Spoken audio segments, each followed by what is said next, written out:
Bwana asifiwe. Lishe ya matumaini. Tito 2:13, sikiza Biblia inavyozungumza. Tito 2:13, tukiwa tunangojea siku ile ya heri tunayotumainia, wakati utakapotokea utukufu wa Mungu mkuu na Mwokozi wetu Yesu Kristo. Wakati utakapotokea nini? Utukufu.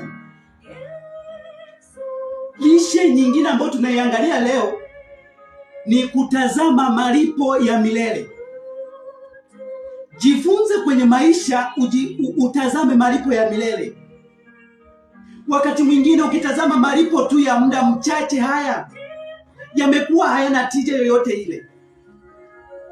Kama ulivyosikiliza hapo fungu ambalo mchungaji ametusomea, ya kwamba katika dunia hii tunaoishi kuna saa watu wamekosa matumaini kwa sababu wanatazama malipo ya dakika, malipo ya siku, malipo ya mwezi, malipo ya wiki, malipo ya mwaka. Na ndio maana hata wewe wakati mwingine umekosa matumaini kwa sababu ulikuwa unatazamia malipo fulani. Sikiliza katika siku ya leo na kuondoa kabisa katika mitazamo hiyo, ili ubaki kuwa na matumaini katika moyo wako, ili upate tena upya matumaini. Ni kweli kukata tamaa kupo. Ni kweli nitakudanganya, utanidanganya kwamba wewe huwa ukati tamaa.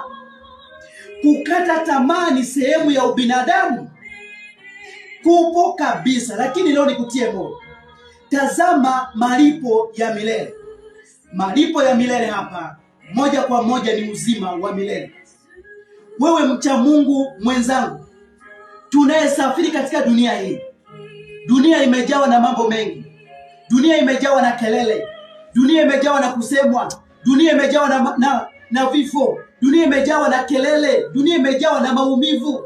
Tunapokuwa tukiitazama dunia hii, unapokuwa wewe ukitazama dunia hii, kitu cha muhimu zaidi leo katika uchamungu wako, katika kumtegemea Mungu kwako, katika kuangalia kwako katika imani yako hiyo, kitu muhimu sana leo ni kutazama malipo ya milele.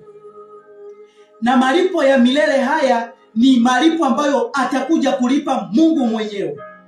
Hata katika magumu, hata katika wakati mwingine katika changamoto hii unayoipitia, kuna saa kwa kweli hautalipwa. Kuna saa binadamu anaweza akakuahidi ukulipa, hata kulipa. Lishe kamili, tazama malipo ya milele.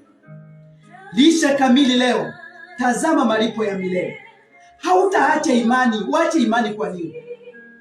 Unaacha imani kwani unajua kuna malipo gani kule mbele? Ni kweli utakufa, lakini tazama malipo ya milele. Malipo ya milele ndio ya thamani zaidi leo. Malipo ya milele ndiyo yatakayonifanya mimi na wewe leo kuwa na matumaini. Mtu wa Mungu naye nitazama, kukata tamani juu yako, na Mungu endelea kumweka ndani ya moyo wako upya kila siku. Kupitia hivyo, hata kama mama unapitia changamoto hiyo, kuna saa utasema kwamba mimi namwamini Mungu. Hata kama binti unapitia changamoto hizo, kuna saa utasema kwamba Mungu nipatie imani ya kuvuka katika magumu haya. Huko ndiko utakuwa unatazama mbele kuna nini.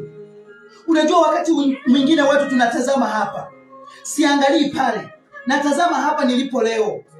Unatazama pale ulipo leo, unatazama mapito ambayo unayapitia leo, na ndio maana na unatazama mbele. Badala ya kumtazama Yesu, watu tunatazama changamoto. Ndio shida zilizopo leo katika dunia hii. Msemo wangu wa mwisho ni kwamba badala ya kutazama magumu yaliyoko mbele yako, badala ya kutazama maumivu yaliyoko mbele yako, badala ya kutazama machozi yaliyoko mbele yako, badala ya kutazama kila kitu kigumu kilichopo mbele yako, giza lililopo mbele yako, mtazame Yesu kwa jina la Yesu.